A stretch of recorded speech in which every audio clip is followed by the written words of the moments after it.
नमस्कार साथियों, कैसे हैं आप लोग। आज मैं मृत्यु के बाद जीव की क्या गति होती है, मैं उस विषय में आपको कुछ आश्चर्य में बातें बताऊंगा। देखिए, जिस समय व्यक्ति की मृत्यु होती है वो शरीर से ही पता चल जाता है कि वो व्यक्ति कहाँ जा रहा है। इस शरीर में 9 द्वार हैं।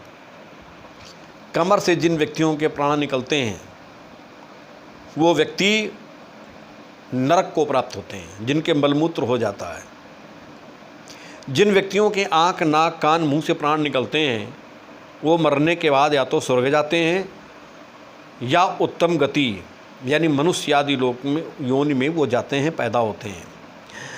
और जिन व्यक्तियों के प्राण ब्रह्मरंध्र से निकलते हैं वो मृत्यु होने के बाद सीधे वैकुंठ जाते हैं। उनकी पुनरावृत्ति नहीं है, उनका दोबारा जन्म नहीं होता है। लेकिन जो यहाँ से छोड़ करके इतने से कहीं पर भी और कमर से प्राण निकलते हैं उनकी पुनरावृत्ति है, वो दोबारा जन्म लेते हैं, भले वो स्वर्ग ही जाएं।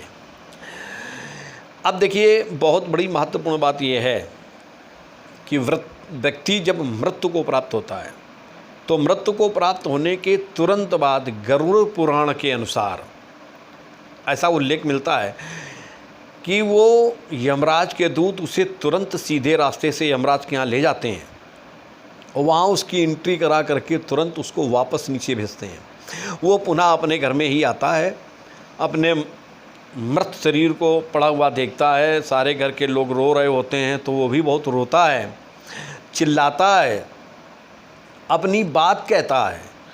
लेकिन वो वहाँ पर होता तो है लेकिन ना वो दिखाई देता है और ना ही उसकी आवाज़ हम लोगों को सुनाई देती है।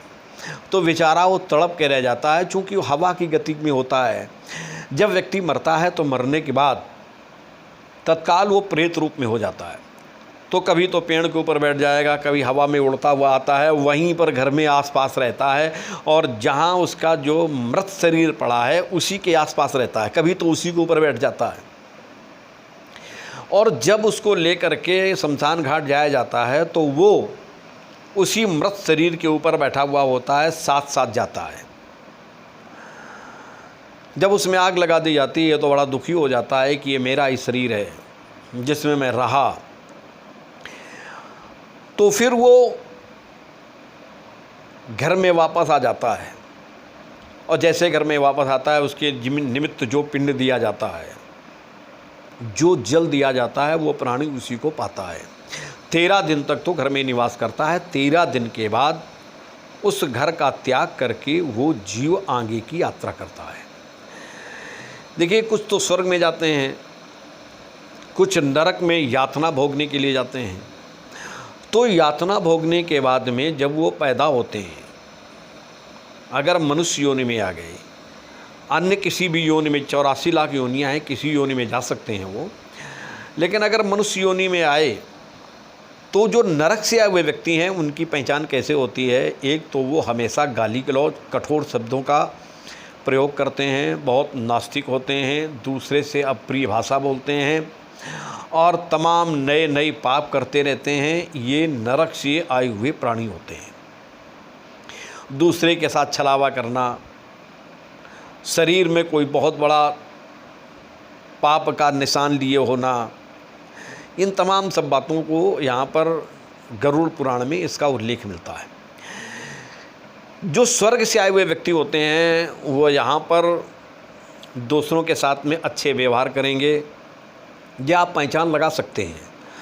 अच्छे व्यवहार करेंगे, मीठी वाणी बोलेंगे, धर्म कार्य करेंगे और दूसरे का परहित करेंगे। जब ये सब उपाय, ये सब कार्य करें तो समझ लीजिए ये व्यक्ति स्वर्ग से आया हुआ है। देखिए, एक बात और है कि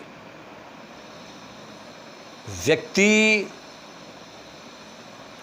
अपने कर्म को अगर संभाल ले तो अपने नए जीवन का निर्माण कर सकता है। वो करता भी है।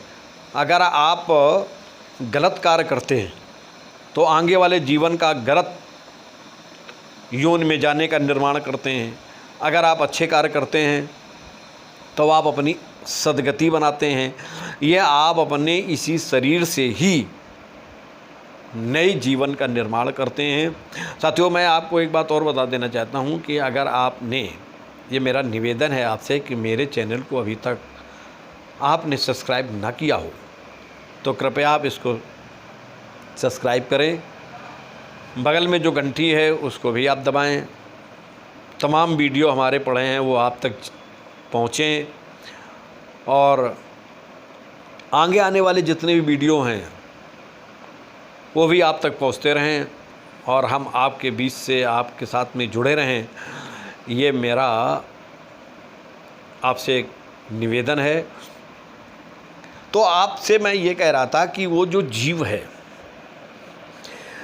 मरने की मृत्यु होने के बाद में अपने सुख दुख का अनुभव करता है और उसके निमित्त जो घर वाले दान पुण्य करते हैं, याद रखिएगा, उसने जो किया वो तो चला गया, लेकिन उसके निमित्त जो घर वाले दान पुण्य करते हैं वो भी उसको प्राप्त होता है।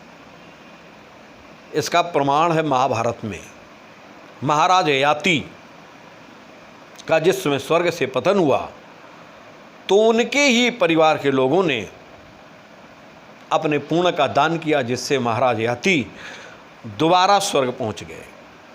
तो याद रखिएगा, जिनके घर वाले अपने पूर्वजों के लिए जो उनके निमित्त धर्म कार्य करते हैं तो परलोक में उस व्यक्ति को वो शुभ फल वहाँ पर प्राप्त होता है। तो साथियों, मैं आपके सामने ये कह रहा था कि मृत्यु के बाद वो जीव कोई कर्म नहीं कर सकता है, वो केवल तुम्हारे सहारे होता है कि तुम जो कर दोगे वही उसको मिल जाएगा। फिर वो घोर पश्चाताप करता है कि मैंने अपने जीवन को व्यर्थ ही गंवा दिया है, मैंने कुछ नहीं कर पाया, अब मैं बिल्कुल अकेला खड़ा हूँ, मेरे साथ कोई नहीं है। तो उस समय वो भगवान का याद करता है, भगवान का चिंतन करता है, लेकिन उसका उस समय सब व्यर्थ होता है। जब तक शरीर है तभी तक किए गए कर्म आपको मिलेंगे, उसका फल मिलेगा, और मृत्यु होने के बाद फिर आप न कुछ कर सकते हैं और ना ही आपको उसका कोई फल मिलेगा, केवल घोर पश्चाताप। तो साथियों, समय रहते ही अगर हम धर्म काम करते हैं, अच्छे कार्य करते हैं, तो हमारा जीवन मंगलमय होगा। आगे का जो मेरा गंतव्य है, जहाँ मैं जाऊँगा, वो भी मेरा मंगलमय होगा। तो इन सब बातों को लेकर के मैं आपको इस वीडियो के माध्यम से बता रहा था। तो साथियों, मैं आज अपनी वाणी को यहीं पर विराम करूँगा और फिर पुण्य लेकर के आपके सामने आऊँगा। तब तक के लिए नमस्कार।